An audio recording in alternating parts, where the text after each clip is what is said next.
O artigo 142 voltou ao centro do debate. É ele que muitos militares usam para justificar intervenções na política.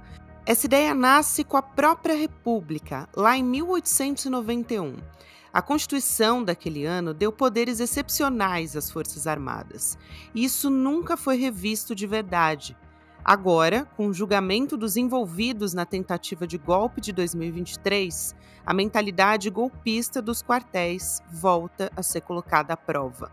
Militares de alta patente podem ser condenados e, pela primeira vez, podem perder o posto e a patente na justiça militar. Todos esses planos só tive conhecimento por intermédio da imprensa.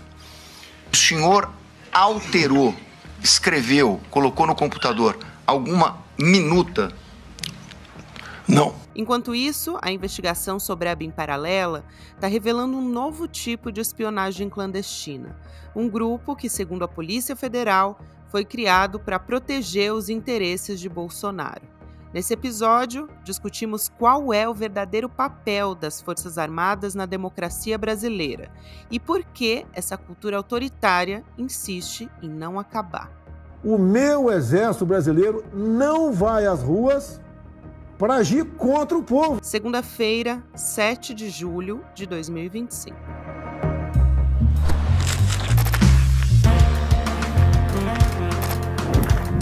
Sou Gabriela Varela, esse é o conteúdo da Análise com mais informação.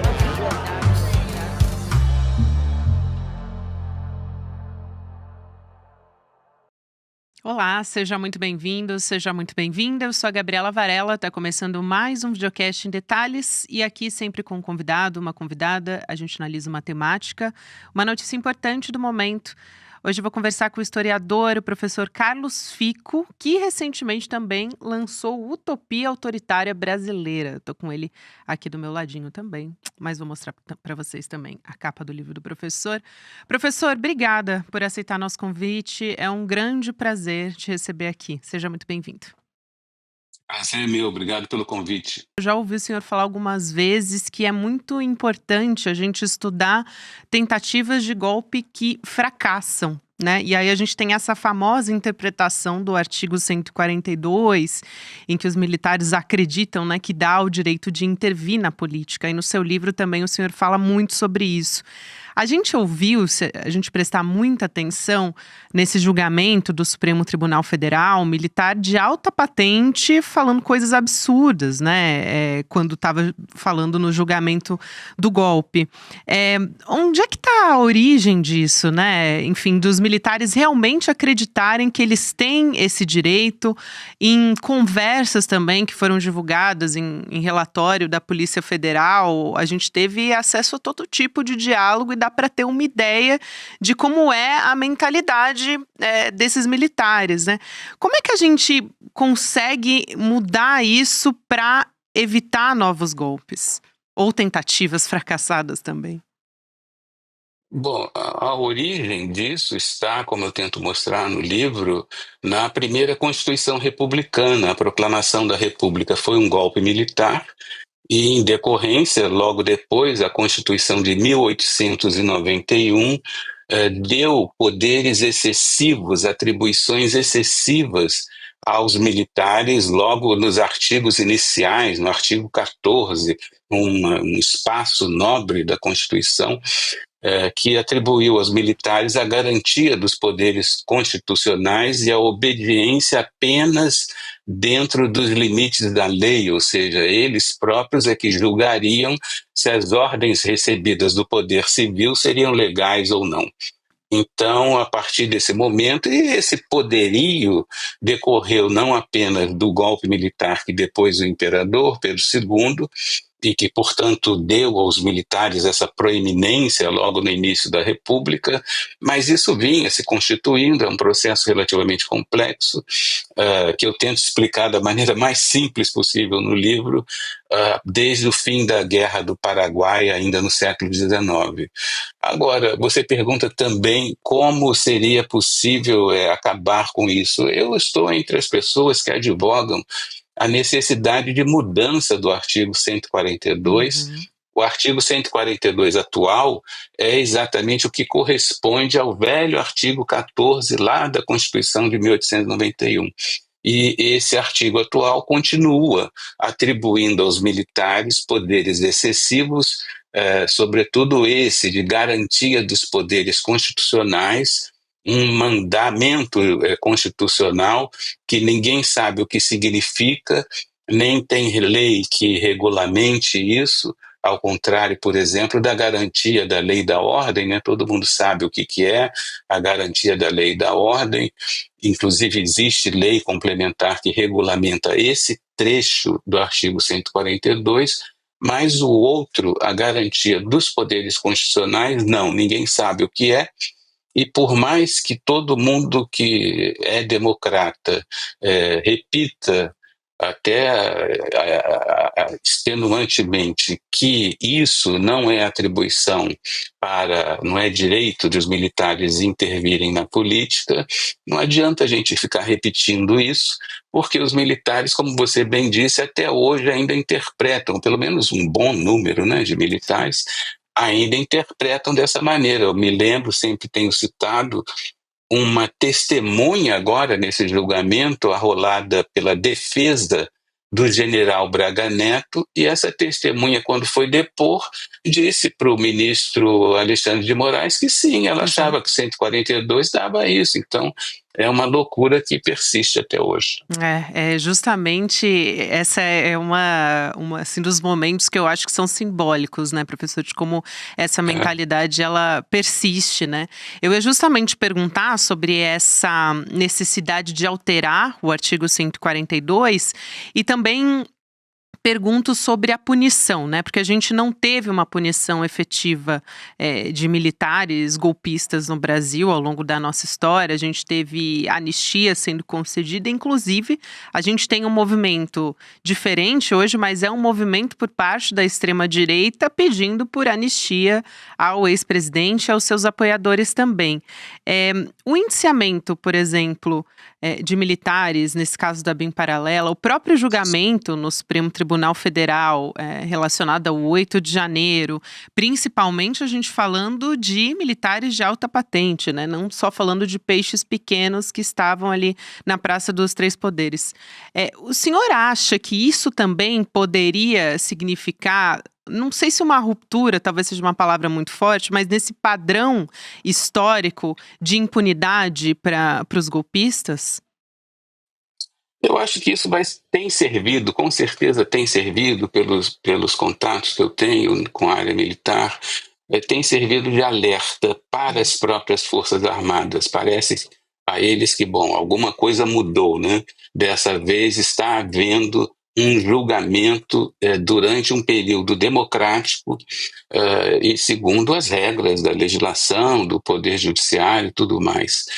E existe também uma coisa que talvez seja mais importante do que o atual julgamento, que até eu tenho falado pouco, porque, enfim, ainda estamos talvez distante disso, mas muito provavelmente vai acontecer, que é, depois de haver o julgamento pelo Supremo Tribunal Federal desses oficiais, desses militares, né, o que acontece? Se eles forem condenados a penas superiores a 2 anos nessa ação do que está correndo agora, muito provavelmente haverá uma ação na Justiça Militar, né, para verificar não a questão do golpe, não a questão da BIM paralela, mas para verificar uma outra coisa que é das mais importantes para os militares, que é o julgamento sobre a indignidade para o posto e a patente. Esses militares eventualmente condenados agora poderão, muito provavelmente serão, submetidos a esse julgamento já no âmbito da justiça militar, do que poderá resultar esse tipo de condenação, uma espécie de tribunal de honra, porque eles então seriam considerados indignos para o posto e a patente, perdendo, portanto, o posto e a patente. Isso seria muito inédito e certamente com um impacto ainda maior no contexto das Forças Armadas, né?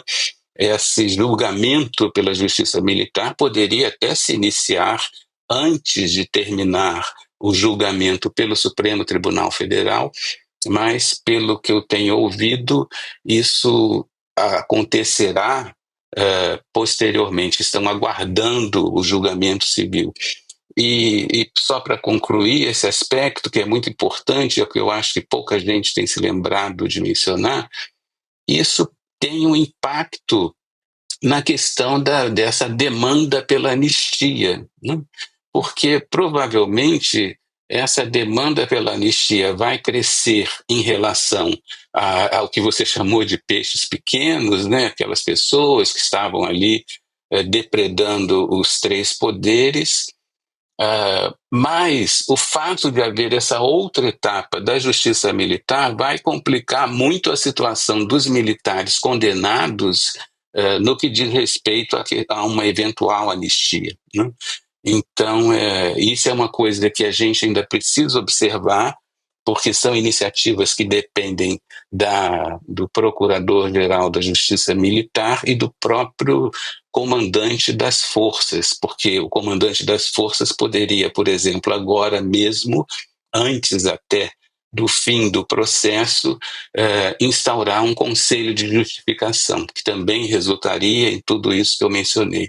Então, esse aspecto é um aspecto típico da vida militar e que os civis, nós em geral, não conhecemos. É esse tipo de desconhecimento que eu acho muito contraditório no Brasil. Os militares são tão presentes indevidamente na nossa vida e ninguém conhece, digamos, a rotina da vida militar, os valores, as questões próprias e até mesmo esse aspecto da justiça militar.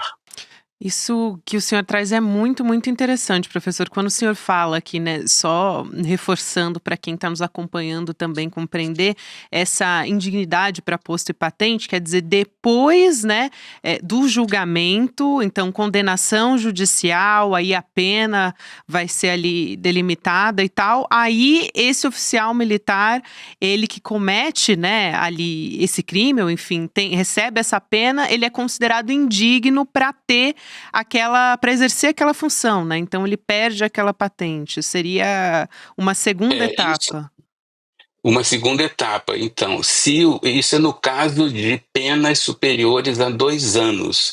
E também na dependência, claro, da iniciativa do Procurador da Justiça Militar ou de outra autoridade adequada.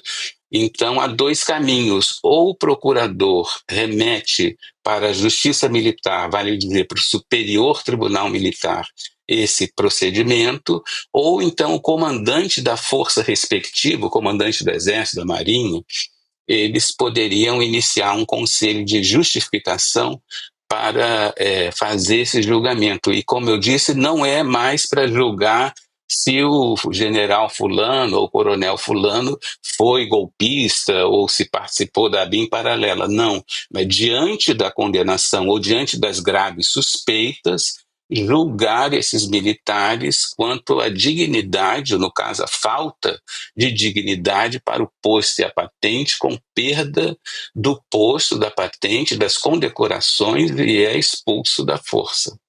E aí, professor, a gente tendo esses movimentos acontecendo, também pode impulsionar uma mudança dentro das academias militares, quer dizer, a formação desses futuros integrantes ali das Forças Armadas e, consequentemente, né, a adesão a esse tipo de discurso, muitas vezes, né, a maior parte, não vou dizer todos eles, mas que aderem a esse discurso golpista também. Dá para ir por esse caminho? E aí uma outra vertente, eu te pergunto, é a da opinião pública, né, que levou, por exemplo, essas pessoas a estarem na Praça dos Três Poderes no dia 8 de janeiro e alguma parte ainda pede por anistia hoje. Tá certo que até se a gente olhar para essa manifestação mais recente, pedindo por anistia e pró-Bolsonaro, a gente teve, de acordo com a contagem da USP, um número menor. Ali no seu auge, pouco mais de 12 mil pessoas que estavam presentes nesse ato, né? Então, deu uma certa enxugadinha enxugado em comparação às anteriores, mas o quanto isso também impacta na opinião pública e no apoio dessas pessoas a esse tipo de discurso. São dois caminhos diferentes, eu acho que eu te pergunto aqui. Se eu não me engano, em relação à primeira questão, A formação. sobre a formação. Muitos colegas dizem isso, né, que seria necessário mudar a formação, os currículos das escolas de formação de oficiais para que eles se tornassem democráticos em termos gerais, né? Isso que se quer dizer. Eu não acho que seja essa a questão, né? Porque a reprodução desse entendimento, por exemplo, sobre o artigo 142, não se dá no contexto das disciplinas, mas da própria convivência dentro dos quartéis, na vida militar, entre comandantes e subordinados, os laços de solidariedade, de respeito de um militar em relação ao outro, tem muito a ver com essa vivência, essa experiência na vida em caserna e não com as disciplinas da formação. Aliás, elas deveriam mesmo ser modificadas, mas por outros motivos até para qualificação mesmo dos nossos militares, que frequentemente se mostram muito despreparados, como a gente viu durante o governo Bolsonaro. O exemplo mais caricato é daquele ministro da Saúde, o general Pazuello, que era totalmente despreparado para qualquer coisa. Então, eu apostaria na necessidade de mudar os currículos para melhor preparar, mais bem preparar os militares, e não na esperança de que isso resolvesse o problema do intervencionismo militar, que eu acho que depende essencialmente de uma iniciativa da sociedade como um todo, mudando a passagem que eu já me referi do artigo 142. Agora, é claro que a formação militar não deveria ser uma coisa decidida exclusivamente com autonomia pelas Forças Armadas, como é hoje, né? Existem no Brasil 4 sistemas de ensino. O nosso civil, o do Exército, da Marinha e da Aeronáutica, eles têm autonomia total para decidir o que fazer, como ensinar. Total, talvez seja um pouco de excesso, mas tem grande autonomia. Então, isso deveria ser mudado, assim como muitas disciplinas e conteúdos curriculares. Mas, realmente, o que eu acho essencial seria a iniciativa da sociedade e do Congresso Nacional, coisa em relação à qual eu sou muito pessimista, porque o Congresso é extremamente conservador, tendendo à direita, e esse tipo de perfil político, em geral, não gosta muito de fazer essa modificação, né? Antes até de reforçar sobre esse outro lado, que seria o lado da sociedade, me lembrei, né, de uma medida provisória que foi de 2024, do final de dezembro, né, do próprio governo Lula, portanto, que poderia provocar ali algum tipo de mudança na influência militar em funções administrativas. Então, me chamou a atenção, por exemplo, professor, na criação de uma nova carreira civil para substituir gradualmente os militares em algumas áreas, por exemplo, Ministério da Defesa, Gabinete de Segurança Institucional, enfim, um caminho para os civis assumirem também funções que são hoje desempenhadas por militares, né? Eu queria também te ouvir, talvez, sobre essa ocupação desses cargos e como isso poderia, de repente, ser um caminho ou não na sua avaliação. Seria um caminho, sim, um passo modesto, né? Que, aliás, surpreende que não seja já assim, né? Mas é um passo sempre útil, né? O Ministério da Defesa foi criado justamente com essa perspectiva, né? E o governo Michel Temer foi que desvirtuou a sucessão de ministros civis nomeando militar. Portanto, essa questão de governos conservadores se apoiarem em militares, ela é antiga e nem começou com o Bolsonaro, né? Começou com o Temer, e depois, no governo Bolsonaro, toda a militarização dessas estruturas, e mais do que isso, aquela ocupação de milhares de cargos, né, por militares, cargos tipicamente civis ocupados por militares, para que o governante pudesse obter o apoio desse setor, né? Então, isso ainda nem se conseguiu voltar à situação anterior ao governo Bolsonaro, né? Então, todas essas iniciativas são as que frutificarem, serão bem-vindas, né? Mas cada vez mais eu sou pessimista em relação a mudanças nesse momento. Em relação à opinião pública, aí a coisa é bem complicada, né? Porque eu não tenho dados no momento sobre o que a opinião pública acha a respeito de anistia nos termos que eu estava te mencionando, porque eu acredito que haverá um crescimento da demanda por anistia das pessoas, digamos, comuns, que participaram daqueles episódios do 8 de janeiro. Acho que isso virá porque, enfim, há toda uma tradição de passar a mão, é possível que haja isso, né? Eu vejo isso com mais possibilidade. A anistia ou indulto do ex-presidente depende de outras circunstâncias, não necessariamente de um clamor por essas pessoas comuns, e vai se construir a narrativa, né, de que eles eram pessoas que se enganaram, ou velhinhos, ou não sei o que do batom. Tudo isso está num conjunto. O outro aspecto é o do ex-presidente Bolsonaro, que tem tudo a ver com a próxima eleição para presidente, né, porque ele quer o compromisso de indulto de um eventual presidente que ele apoie. E ainda há o terceiro, digamos, grupo que eu mencionei anteriormente, que é essa questão confusa aí de um segundo julgamento dos militares. É claro que se no processo, no momento que decorre da condenação na justiça comum até o início de um processo, eventualmente, na justiça militar, se esse período, esse momento for muito rápido, talvez dificulte, crie especificidades para uma discussão eventual de anistia ou demanda por anistia, né? Então você vê que são questões, claro que estão interligadas, mas que têm as suas peculiaridades. Sem dúvida alguma, professor. Também, para a gente fechar, eu te pergunto sobre qual é o caminho, talvez, para que essa utopia autoritária, que dá nome ao seu livro, né, professor, seja superada nesse contexto brasileiro, porque o Ocidente tem um histórico, né, de intervenção militar, mas no Brasil isso é mais grave? No Brasil, digamos, a especificidade disso, né, que, como você bem diz, realmente há em outros países intervencionismo militar, em vários outros países isso foi superado de algum modo, e no nosso caso é persistente ainda, mas existe essa especificidade, que é o título do livro, decorre dessa especificidade, que é a visão de setores da elite brasileira e de muitos militares, uma visão muito persistente, de muito longa duração, de que os civis são despreparados e de que a política é um espaço de corrupção, de que os políticos são corruptos, e, portanto, uma desclassificação da atividade civil, da política, do poder civil e da própria sociedade, dos próprios cidadãos, como sendo ignorantes, despreparados, analfabetos.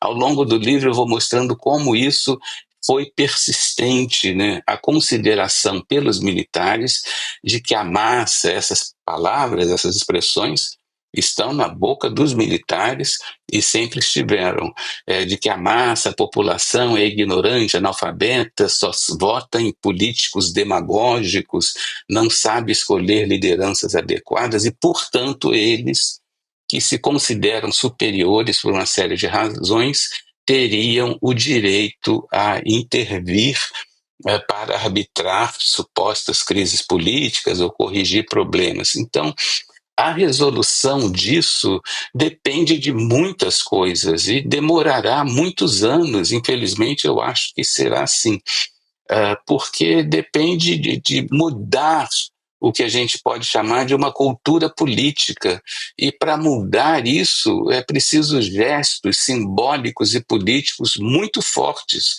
como uma declaração incisiva da sociedade de que os militares são simples funcionários públicos fardados que devem obediência ao poder civil e que não podem intervir na política.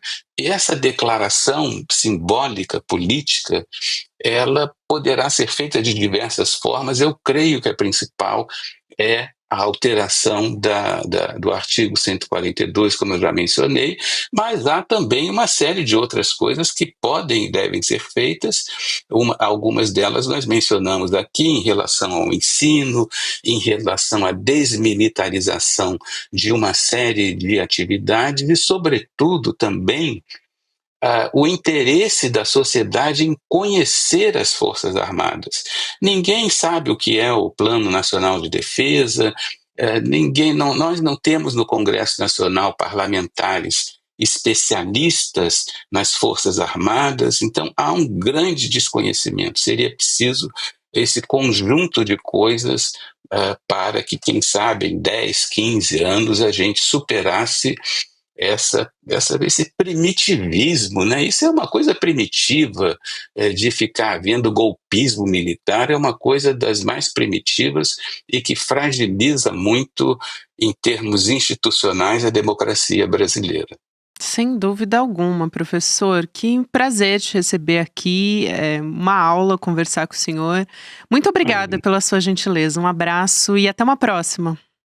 Obrigado, um abraço para vocês. Até mais.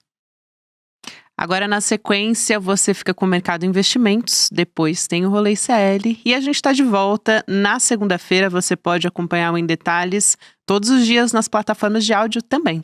Até mais. E aí, Chico, vamos microfonar, amigo? Velho, agora. Rapaz, que estampa é essa, rapaz? Gostou? Comprei na loja do ICL. Pô, entra agorinha. Vista a coragem. Leve a luta com você. Camisetas da comunidade mais corajosa do Brasil. Acesse souicl.com.br e garanta já a sua.